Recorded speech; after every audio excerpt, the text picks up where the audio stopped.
नमो भगवते वासुदेवाय। शान्ताकारं भुजगशयनं पद्मनाभं सुरेशं विश्वाधारं गगनसदृशं मेघवर्णं शुभांगं लक्ष्मीकान्तं कमलनयनं योगिभिर्ध्यानगम्यं वन्दे विष्णुं भवभयहरं सर्वलोकैकनाथं सच्चिदानन्दरूपाय विश्वोत्पत्त्यादिहेतवे तापत्रयविनाशाय श्रीकृष्णाय वयं नमः। गुरुर्ब्रह्मा गुरुर्विष्णु गुरुर्देवो महेश्वर गुरुर्साक्षात् परब्रह्म तस्मै श्रीगुरवे नमः। अखण्डमण्डलाकारं व्याप्तवेन चराचरं तत्पदं दर्शितं येन तस्मै श्रीगुरवे नमः। परम मंगलमय भगवत स्वरूप भगवान श्री पुरुषोत्तम को यो परम पावनी महीना में सुंदर भगवान पुरुषोत्तम को गाथा चर्चा परिचर्चाहरू श्रवण गर्ने क्रममा आज हामी अष्टम दिवसीय दिव्य कथाको अमृत पान गर्दै उपस्थित भइसकेका छौं। आज अष्टम अध्यायको दिव्य कथा श्रवण गर्नका निमित्त सत्यमार्ग युट्युब च्यानल माध्यमबाट उपस्थित हुनुहुने ममतामयी भक्तिमती आमा दिदीबहिनीहरू, ज्ञान वैराग्य स्वरूप पिता दाजुभाइ अनि भगवान श्री कृष्ण, भगवान श्री पुरुषोत्तम र उनी भगवान श्री हरिका परम भक्त सज्जन वृन्दहरू, यहाँहरू सम्पूर्णमा म कार्यक्रम प्रस्तुता कृष्ण कोइरालाको तर्फबाट सर्वप्रथम जय श्री राधे, जय श्री कृष्ण अर्पण गर्न चाहन्छु। दर्शक महानुभावहरू, हामीले 7औं अध्यायको दिव्य कथा श्रवण गर्ने क्रममा भगवान श्री कृष्णले पुरुषोत्तमलाई आज सम्पूर्ण चीज नै यही हो भनेर बताइदिनु भयो अधिक मासलाई। यो पुरुषोत्तम महिना पनि यसैको भयो र म पनि यसैको स्वामी भएँ। आजदेखि हरेक व्यक्तिले यसलाई पुरुषोत्तम भनेर चिन्नेछन् भनेर आफ्नो सम्पूर्ण गुण तत्व नाम ऐश्वर्य सबै चीज प्रदान गर्नुभयो। भने यति गरिसकेपछि अब स्वतजी महाराज भन्नुहुन्छ, हे ऋषीश्वर हो, भगवान श्री कृष्ण र विष्णुको संवाद सुनेपछि नारद अत्यन्तै रमाएछन्, खुसी भयो मन।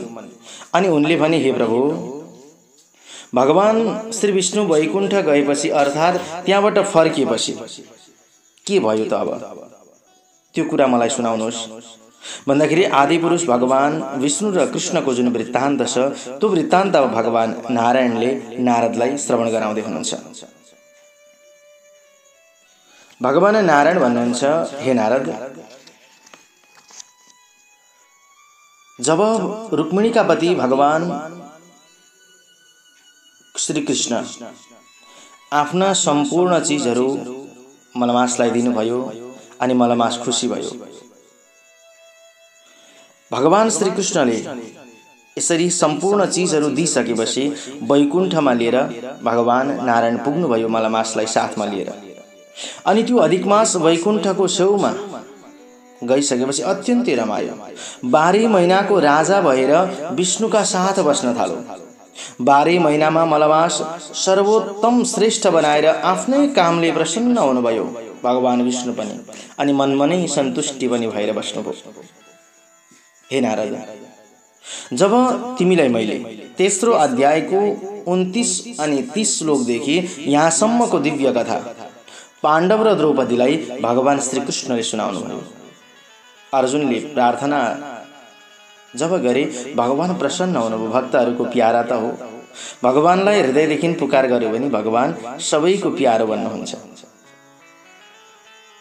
भगवान श्री कृष्णले युधिष्ठिर र द्रौपदीतिर हेर्दै अर्जुनलाई भन्नुभयो, हे अर्जुन, वनवासमा आएकाले तिमीहरूले धेरै दुःख पाएछौ अनि पुरुषोत्तम महिना आएको गएको केही पनि चाल पाएनौ तिमीहरूले।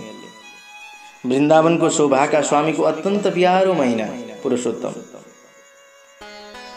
अल्छीले बितेछ। भीष्म द्रोण कर्णदेखि डराएर व्याकुल मन भएकाले भय र द्वेषले चुरमुरिएका तिमीहरूले पुरुषोत्तम महिना आएको गएको केही पत्ता पाएनौ। हुन पनि हो, यो जङ्गलमा कसरी थाहा पाउँछौ त होइन?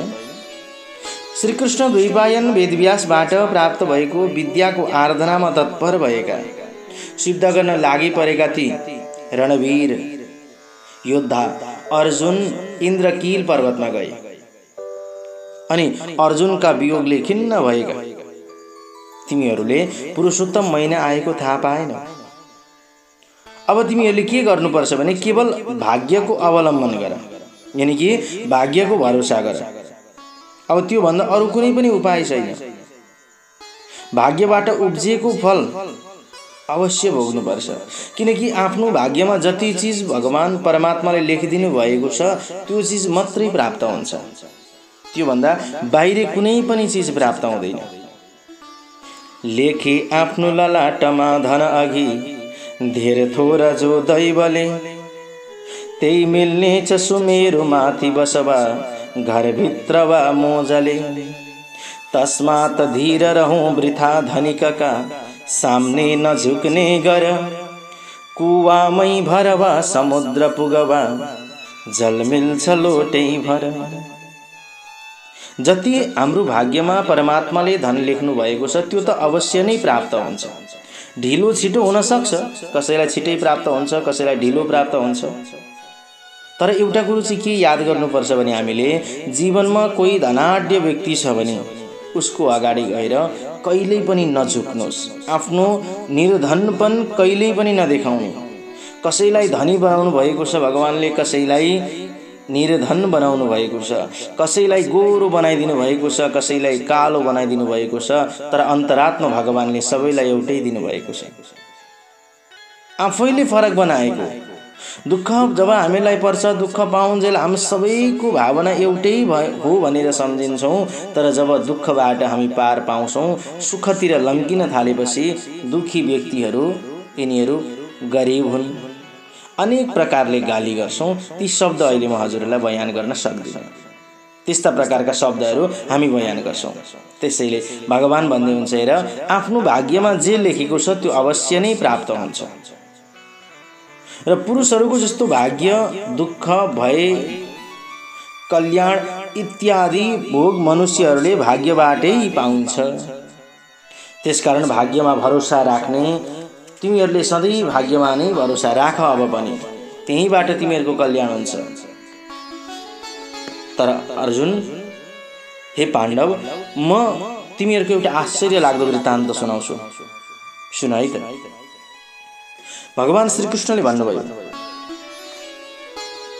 कालेन गच्छता राजन् सञ्जाता दशवार्षिकी, रूप रावण्य ललिता नयना पाङ्गशालिनी, चातुर्य गुण संपन्ना पितुरेकैव पुत्रिका, वल्लभातीव तेनेयं चतुरा गुण सुन्दरी।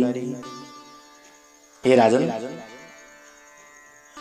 यी जुन पाञ्चाली यानी कि द्रौपदी छिन्, पूर्व जन्ममा ब्राह्मणहरूमध्ये श्रेष्ठ ब्राह्मण मेधावी ऋषिकी अत्यन्तै राम्री सुन्दरी छोरी थिइन्।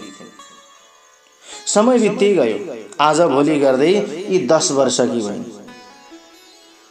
कालेन गच्छता राजन सञ्जाता दशवार्षिकी, 10 वर्षकी पुगिन्। अनि रूप र सुन्दरताले त्यति नै राम्री थिइन्।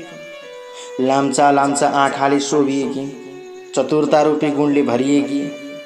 उसका बाबुकी एकलौती छोरी फेरि। अब एकलौती छोरो होस् या छोरी होस्, दुईटै भयो भने डरमर्दो पनि हुन्छ हैन। अब एउटा मात्रै छोरो छ, अरू सन्तान छैन। त्यो छोरो सप्रिन पनि सक्छ, बिग्रिन पनि सक्छ। त्यस्तै एकलौती छोरी पनि सप्रिन पनि सक्छिन्, बिग्रिन पनि सक्छिन्। शील स्वभाव थियो तर यिनमा बाठी थिइन्। बाबुकी अत्यन्तै प्यारी थिइन् द्रौपदी। अनि बाबु मेधावीले यसलाई सधैँ छोरोलाई जस्तै गरेर प्यार गर्थे, माया गर्थे, कहिल्यै गाली गर्दैनथे। बिस्तारै बिस्तारै साहित्य शास्त्रमा कुशल हुँदै गइन्, नीति शास्त्रमा प्रवीण हुँदै गइन्। अनि उनकी आमाले पहिले नै यो देहलाई छोडिसकेकी थिइन्। यसै कारण उसलाई बाबुले नै प्रसन्नतापूर्वक पालन पोषण गरे। छरछिमेकीका साथीहरूको सुख देखेर यसलाई पनि छोरा नाति नातिनाबाट हुने सुखको इच्छा हुन थाल्यो। तब यी बच्ची मलाई यस्तो सुख कसरी होला? गुण र भाग्यको खाने अर्थात् गुडी र भाग्य माने सदा सुख दिने पति अनि सज्जन छोराहरू कसरी होलान् भन्ने अनेक प्रकारका तर्क वितर्क कुतर्कहरू मनमा खेल्न थाल्यो। तर्कना गर्न लाग्यो।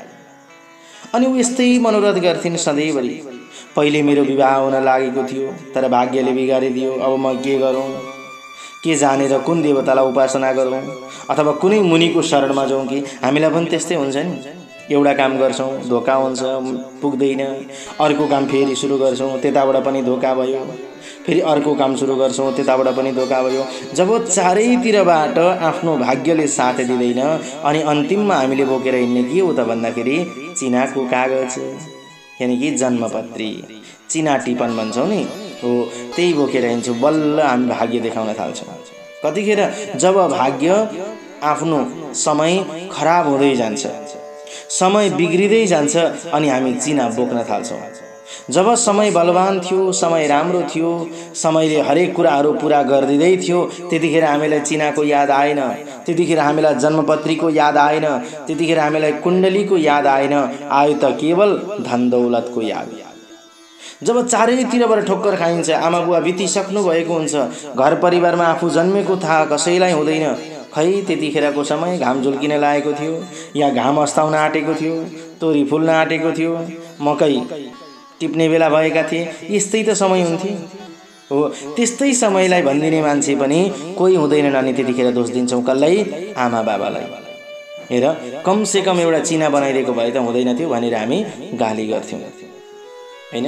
हो त्यस्तै हुन्छ जीवन। त्यही भएर सुरुमै संस्कारवान बनाउनुपर्छ, सुरुमै यी चीजहरू पूरा गर्नुपर्छ अनि कुनै कसैको शरणमा जानु नपरोस्। सुरुदेखि सत्संग रूपी सागरमा डुबुल्की लगाउँदै गयो भने जीवनमा कतै जानुपर्छ कि भन्ने आश लाग्दैन है। अब द्रौपदी के गर्न थालिन्? कुन मुनिको शरणमा जाऊ, कुन तीर्थको आश्रय गरौँ, मेरो इच्छा कसरी पूर्ण होला? हे भगवान, मेरो भाग्य कसरी यसरी मस्त सुतेको छ, अरे उठ्नु पर्दैन? भाग्यलाई पनि दोष दिन्छ नि मान्छेले। अब चिन्ता लाग्न थाल्यो। मलाई पति मलाई चाहिँदैन, वर्ण गर्दैनन्। अब पण्डित पनि पिताजी मेरा भाग्यले मूर्ख हुनुभएको छ। अहो आश्चर्य छ कि बिहे गर्ने बेला पुगेपछि पनि म सुहाउँदो वरलाई दिनु भएन। मेरा सखीहरूका बीचमा म प्रमुख छु, तर कुमारी नै हुनाले पति नपाएर दुःखले पीडित छु। जस्तो मेरा सखीहरू पति सुख पाइरहेका छन्, तर मैले पति सुख भने पाएकी छैन। उनलाई चिन्ता त्यो छ नि त। विवाह गर्ने इच्छा जागृत भयो। मेरो भाग्यमा नि आमा किन पहिले नै स्वर्ग आउनुभयो? किनकि शास्त्रले भनेको छ। दर्शक महानुभावहरू, जहाँ हामी अहिलेको समय के छ भने हामी आफ्नो बाबा आमालाई तिरस्कार गर्छौँ, माया गर्दैनौँ, घृणा गर्छौँ। तर जुन दिन यसरी हामी ठोक्कर खान्छौँ नि, द्रौपदीले जस्तै मेरो आमा किन स्वर्ग आउनुभयो सानैमा, त्यतिखेर मेरो बाबा किन स्वर्ग आउनुभयो सानैमा भने जब हामीलाई दुःख पर्छ नि, त्यतिखेर याद आउँछ अरे बाबा आमाको। गुणरत्नमालामा साह्रै राम्रो वर्णन गरेको छ। हे साथी भाइ म विनती गर्छु बार बार, माता पिता चरणको गर है स्याहार।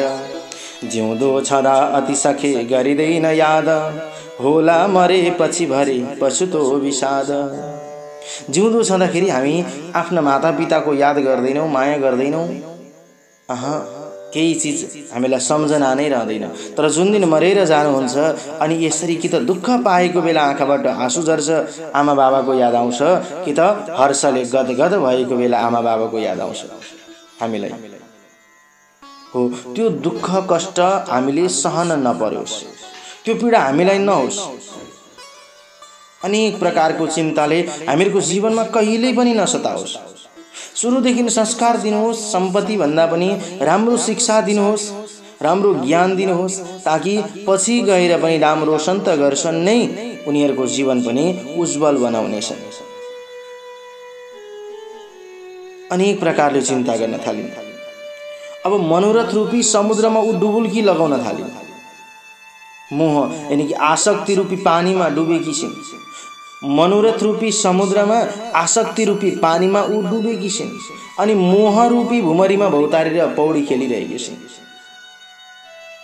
तर हे ऋषीश्वर, ती ऋषिराज मेधावी पनि कन्यादानका निमित्त छोरी सुहाउँदो वर यानी कि वर खोज्दै खोज्दै पृथ्वीमा चारैतिर घुमे, तर भने जस्तो कतै पाएन। अब नपाएपछि त आफ्नो मनोरथमा निराश भए नि। कन्या खोज्दै जाँदा कति ठाउँ त्यस्तै पनि हुन्छ, हजारतिर खोज्दै गयो कतै पनि मिल्दैन अनि मन चिन्तित हुन्छ। मेधावी ऋषिलाई त्यस्तै भयो।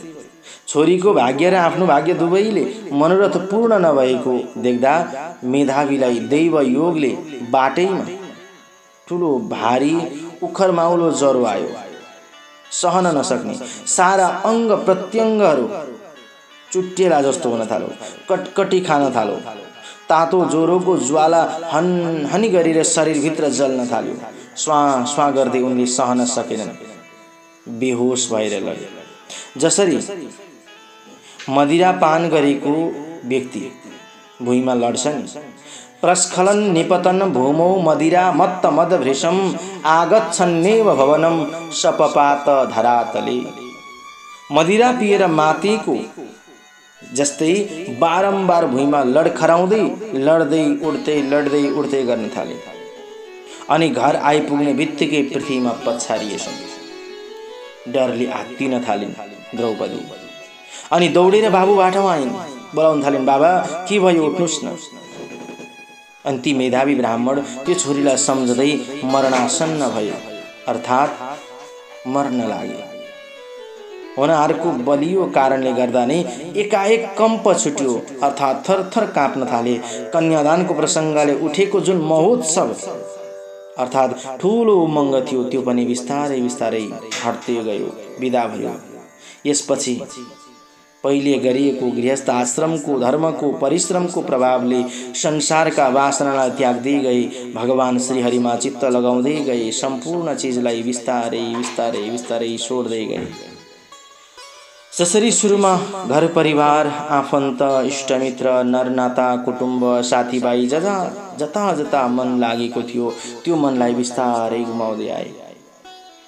अनि मर्न आँटेका मेधावी मुनिले तुरन्तै नीलकमलको पत्र जस्तो श्याम वर्ण भएका निधारमा उठेको तीनवटा मुजाले सुन्दर स्वरूप भएका श्री पुरुषोत्तम भगवानलाई झलक्क सम्झेछन्, देखेछन्। मरणासन्न भएको बेलामा कति सौभाग्यको कुरा हो। मरणासन्न बेलामा भगवानलाई देख्नु भनेको त्यो ठुलो कृपा हो। किनकि जब व्यक्ति मरणासन्न हुन्छ त्यतिखेर उसको मन बाहिरीतिरमा जान्छ, हैन? बाहिरी कुरामा, बाहिरी आसक्तिमा।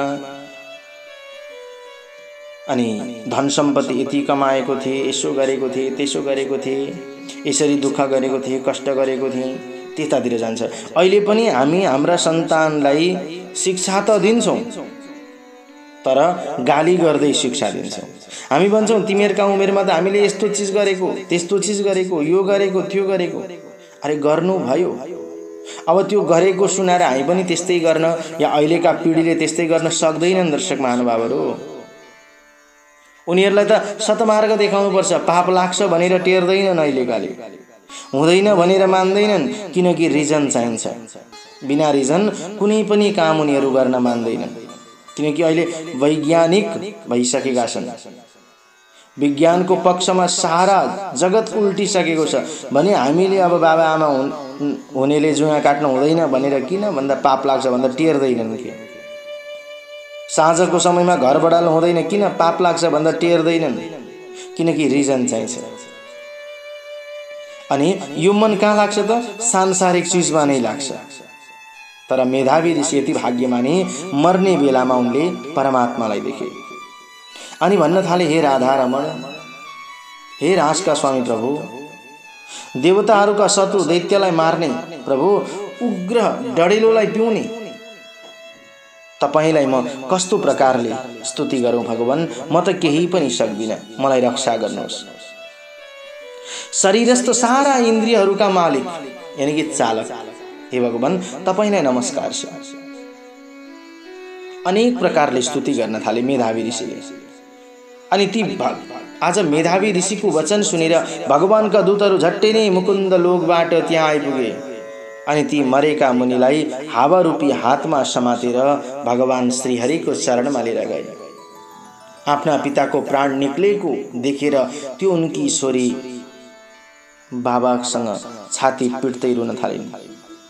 पिताको मृत शरीरलाई काखमा लिएर राखिन्, अत्यन्तै दुखी भएर विलाप गर्न थालिन्।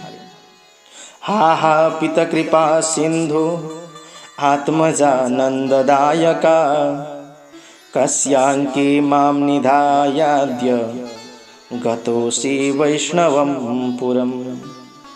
पितृहीनां च मां तात को वा सम्भावयिष्यति, न भ्राता नैव बन्धुश्च न मे माता तपस्विनी।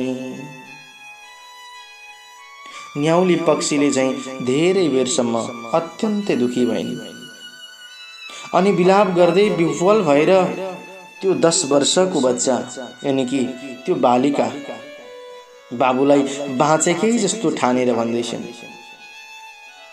हे दयाका खानी, हे पिता, आफ्नो कन्यालाई सधैँ सुख आनन्द दिने पिता, कसको काखमा मलाई राखेर यानी कि मलाई सुम्पेर आज तपाईं वैकुण्ठ धाम जानुभएको। कस्यांके माम निधायाद्य गतोऽसि वैष्णवं पुरम्। कसको काखमा? म टुहुरी भइन।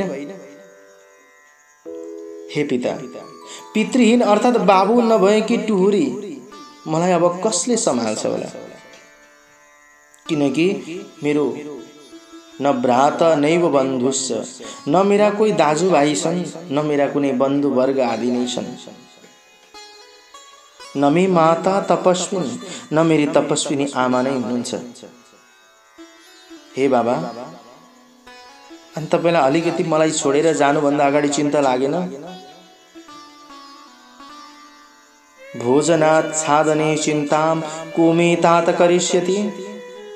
बाबा, मेरो भोजन वस्त्रको चिन्ता अब कसले गर्छ?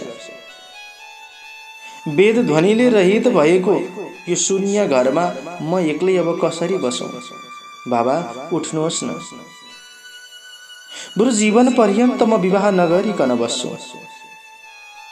तर तपाईं एकचोटि उठिदिनुहोस्, मलाई आफ्नो काखमा राख्नुहोस्। यो निर्जन वनमा तपाईको शून्य आश्रममा अब उपरान्त म कसरी बस्नु? बरु म मर्छु। बाँचेर के प्रयोजन छ? मैले बाँच्नु र नबाँच्नु के नै प्रयोजन छ र बाबा? अतः परम मरिष्यामि जीवने किम प्रयोजनम। मेरो बाँच्नुको कुनै औचित्य छैन, कसका लागि बाँचौँ? छोरीलाई असाध्यै माया गर्ने बाबा सधैँ भन्नुहुन्थ्यो, छोरी तिम्रो राम्रो तरिकाले विवाह गरिदिन्छु, धुमधामसँगले विवाह गरिदिन्छु, तिमी चिन्ता नगर भन्नुहुन्थ्यो। अनि विवाह विधि नगरिकन नै आज तपाईँ कहाँ जानुभएको? सधैँ बिहान उठ्ने बित्तिकै मलाई भन्नुहुन्थ्यो, छोरी तिम्रो लागि स्नान गर्नको लागि मैले तातो पानी तताइदिएको छु, आऊ स्नान गर भन्नुहुन्थ्यो। बाबा, अब कसले मलाई स्नान गर भनेर बताउँछ? अमृत समान मीठो बाणी सधैँभरि बोल्नुहुन्थ्यो। सधैँ मलाई ती वेदका ध्वनिहरू, ती मन्त्रहरू, अमृत रूपी कथा पान गराउनुहुन्थ्यो जहिले सुत्ने बेलामा। आज किन चुप लागिराख्नु भएको छ? बाबा, उठ्नुहोस् न। धेरै बेरदेखि सुतिराख्नु भएको छ।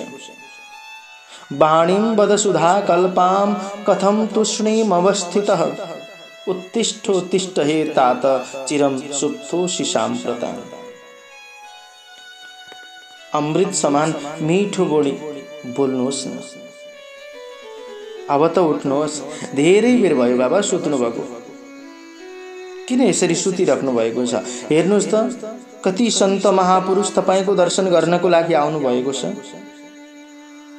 एकचोटि उठिदिनुहोस् न।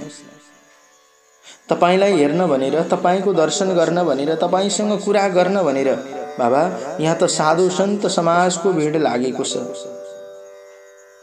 मलाई एक्लै टुहुरी बनाएर कहाँ जाँदै हुनुहुन्छ?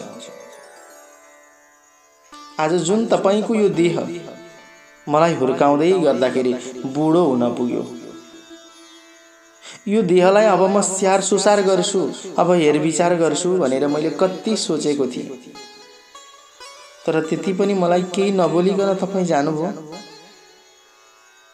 बाबा उठ्नुहोस् न। आज त्यो 10 वर्षको बालिकाले आँखाबाट बलिन्द्र अश्रुका धारा बगाउँदै प्रत्येक क्षण विलाप गर्न लागिन्। बाबुको मृत्यु हुँदा व्याकुल भइन्। अत्यन्तै दुखी ती बालिका न्याउली चरी झैं ढाको छाडेर रुन थालिन्। अनि ती बालिकाको रुवाई सुनेर त्यस वनमा रहेका चरा चुरुङ्गी ब्राह्मण सन्त महापुरुष सबै माया लाग्दो गरेर रुन थाले। दर्शक महानुभावहरू, जीवनमा कसैलाई पनि माया गर्दिन, कुनै चीजमा पनि आसक्ति हुन्न भन्दाखेरि पनि सानो बच्चाको यदि रोदन मनमा लाग्यो भने त्यो मुटु झस्स झस्किन पुग्छ। चाहे त्यो नचिनेको मान्छे किन नहोस्, चाहे त्यो नदेखेको मान्छे किन नहोस्, तर पनि यदि त्यो बच्चाको आवाज यो मुटुभित्र पुग्यो भने नि साँच्चै झस्किन्छ मन। अनि आज त्यो बालिका धेरै रुन थालिन् डाको छोडेर। बिस्तारै यो त मेधावी ऋषिकी छोरीको डाको हो भनेर निश्चय गरे। आज त्यहाँका तपस्वीहरूले हडबडाए, हाहाकार मचाउँदै मेधावी ऋषिको आश्रममा पुगे। अरू जतिले सुनेका थिएनन्। आइपुगेपछि छोरीको काखमा मुन्टो राखेका ती मेधावी मुनिलाई सबैले देखे। जंगलमा आश्रम बनाए बसेका ती सम्पूर्ण ऋषिहरू जब हेर्न आए, मुनिहरू पनि त्यहाँ रुन थालेछन्। सन्त महापुरुष जसले घर परिवार आफन्त सबै त्यो जंगललाई बनाएका थिए, जुन जंगलमा बस्ने जीव जन्तु बाघ भालु हात्ती जति पनि जनावरहरू थिए, चराचुरुङ्गी थिए, उनीहरूको लागि तिनै आफन्त थिए। कुनै चिजमा मोह राख्दैनथे। तर पनि त्यो 10 वर्षको बालिकाको रोदन सुनेर मन कसको पग्लिँदैन होला र। सबैले छोरीको काखबाट अब त्यो सब यानी कि मुर्दालाई पर सारे, अर्थीमा कसकस पारे, शिव मन्दिरको नजिकैको श्मशान घाटमा लगेर काठको चिता बनाए। तिनीहरूले विधिपूर्वक अन्त्येष्टि गरिदिए। जब दाह संस्कार गर्ने बेला भयो अनि मनमा सम्झिन्छन्, बाबा जुन मुखले आज तपाईले मलाई अमृत रूपी कथा पान गराउनु भयो, वेदका अध्ययन गराउनु भयो, त्यही मुखलाई अब आगो लगाएर जलाउनु पर्ने। हे दैव, कस्तो विडम्बना नि यो। हे भगवान, तपाई पनि साँच्चै कति निष्ठुरी हुनुहुँदो रहेछ। जन्मिने बित्तिकै आमालाई बोलाउनु भयो। जब विवाह गर्ने योग्य भए, अब वर खोज्न जानुभयो मेरो बाबा भनेर म कति खुसी भएर बसेकी थिएँ। वर लिएर आई नपुग्दै तपाईले मेरो बाबालाई मबाट छिनेर लिएर जानुभयो। बाबा, त्यो आश्रमको कुटियामा राखेको सानो डुँडमा पनि पानी देख्दाखेरि मलाई तपाई सधैँ भन्ने गर्नुहुन्थ्यो, छोरी त्यो पानीतिर नजाऊ है, डुबिन्छ भनेर।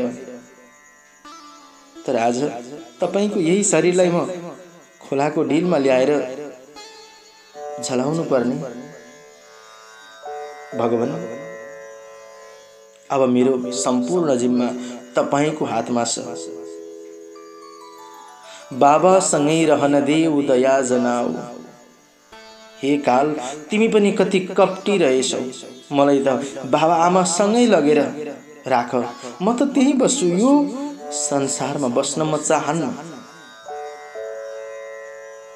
तिम्रै राम्रो हुन्छ, तिम्रो आहार थपिन्छ। तिम्रो त्यो फराक भुँडी छ नि काल, त्यो फराक भुँडीमा संसारका कति प्राणीहरू अटाइसके होलान्, कति थरी थरीका प्राणीहरू अटाइसकेका छन्। मलाई पनि सानो ठाउँ देऊ, मेरो बाबा आमासँग म बस्छु। हे काल दया जनाऊ। रुन थालिन्, विलाप गरिन् अनि विधिपूर्वक अन्त्येष्टि गरी जलाए, दाह संस्कार गरे। त्यसपछि ती कन्यालाई सम्झाएर बुझाएर आएका सबै ऋषिहरू आफ्नो आफ्नो आश्रममा गए। अनि यता कन्याले पनि धैर्य गरिन्। जातस्य ध्रुवोर मृत्यु ध्रुवम जन्म मृतस्य छ, जन्मिसकेपछि मर्नु निश्चित छ, छिटो ढिलो हुन सक्छ।